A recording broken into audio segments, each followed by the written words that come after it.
Hello there, I'm Professor Dart, and this video is going to walk you through the registration process for setting up your account in this online course for this semester. So the document you're looking at on the screen right now is also in BlackBoard, so hopefully you've already looked at that yourself. The first section here is steps on how to register. So you're going to go to the Pearson website. You're going to click on register as a student. You're going to put in our course ID, which is right here. I'm just going to copy that so we can easily paste that in to the system. And then from there, if you've already used Pearson for another course, so maybe you've used MyStatlab before, or MyMathLab, or MyLab, or MyScicLab, or all these different options down here, then you have a username and password. You still need to go to this register because you're going to register in our course, but then they'll bring you to a spot where you can enter an existing account, or for those of you that have never used Pearson's lab online before, then you're going to go through the creation of an account, and I'll show you how to get through all that.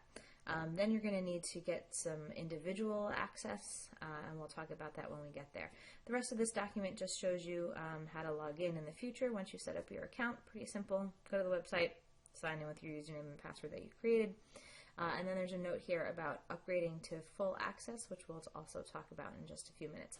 So let's go ahead and go to the MyStatlab website. I tend to use Chrome or Firefox without any trouble for this program. I'm sure it works equally fine with Safari, and it should work with Explorer as well. And it's my understanding that they've been continuously upgrading their mobile capabilities. So if you want to try it, on a iPad or a phone even maybe, or a tablet, you can give that a shot. And there's a number on the website for tech support. It's also listed in the course outline if you have any trouble getting access. So sign in is where you're going to go once you have an account, but for now, like I said, this video is about how to set up your account. So we're going to go to register now as a student. Remember, even if you have a username or password for this program, you still need to go to register now because you need to register into our course. Make sure that when you do set up your account, you have an email that you are going to use for this. Maybe you even want to create a new email that will be just for this course. But otherwise, just use an email account that you're going to check. For the first couple of weeks, I'll use your Suffolk email address, but once everybody gets into the MyStatlab course, I'm going to be sending all communication through the MyStatlab program, which means any communication from me will go to the email address that you set up your account with. The course ID, remember, was in that last document we looked at, and I copied that for us. And you will need an access code. So if you went to the Suffolk bookstore, then they probably sold you a slip of paper or a piece of cardboard or something with an access code in it for this course. If you did not get that, you can buy access to the MyStatlab program directly online through this registration process. You're going to need a credit card or a debit card. You can set up your account and work in it for about 2 weeks. But then you will be locked out if you do not purchase an access code and upgrade. So that on that last document, that section about upgrading, that was if you sign in and you don't pay for access, or you don't put in an access code that you bought at the bookstore right away, you will eventually need to go in and you will need to upgrade to full access. So let's go ahead and take a look at what the registration process looks like. Click on OK, Register Now. The first thing they're going to ask for is the course ID. So there's our course ID there. It's your instructor name and then a 5-digit code. This is my maiden name, so if you're wondering where the young comes from, even though you signed up for a course with Professor Dart, that's our course ID, so go ahead and enter that there. Click on Continue. Make sure that this is the right course. And then if you already have used a Pearson Lab courseware, then you go ahead and put your username and password here. I'm assuming that most of you have not used Pearson online learning, so you're going to click on Create a Pearson account.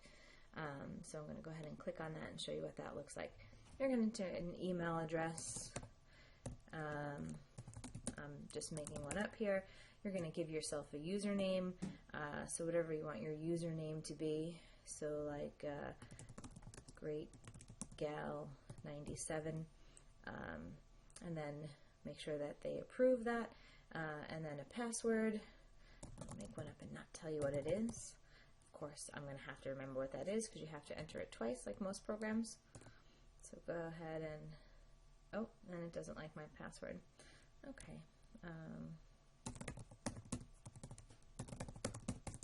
There we go. No, it still doesn't like it. And they're just getting tougher and tougher with passwords these days. So go ahead and set up, make sure you use the name, first and last name that you're registered at Suffolk with, so I know who you are.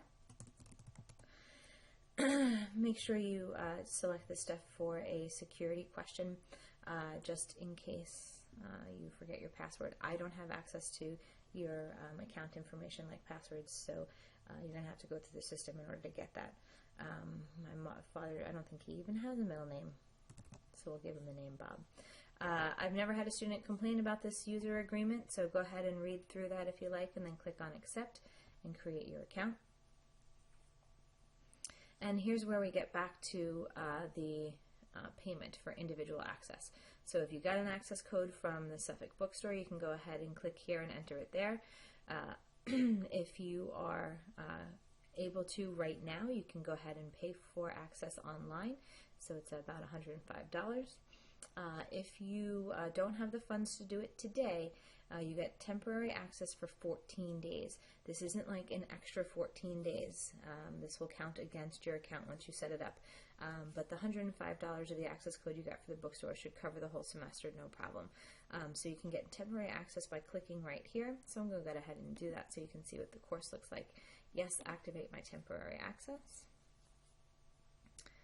And after a minute, it should tell me that I am registered for the class. So hopefully this works. And you will be registered in our course. You'll be able to see all of our coursework. There are some other videos in BlackBoard that show you a little bit about what the online course looks like. You have assignments due pretty much right away, so make sure that you set up this account immediately. This should be one of the first things you do after reading all of the information in BlackBoard. So here we go. We're registered in the course. You can print the page as a receipt, verify that your information is correct, and there you go. You're in. All right. If you have any further questions, don't hesitate to send me an email at youngb@sunysuffolk.edu. Stop by my office in the Riverhead building on the Ammerman campus, room 349, or give my office a call, 631-451-4341. Welcome to our course this semester. Again, contact me if you have any questions.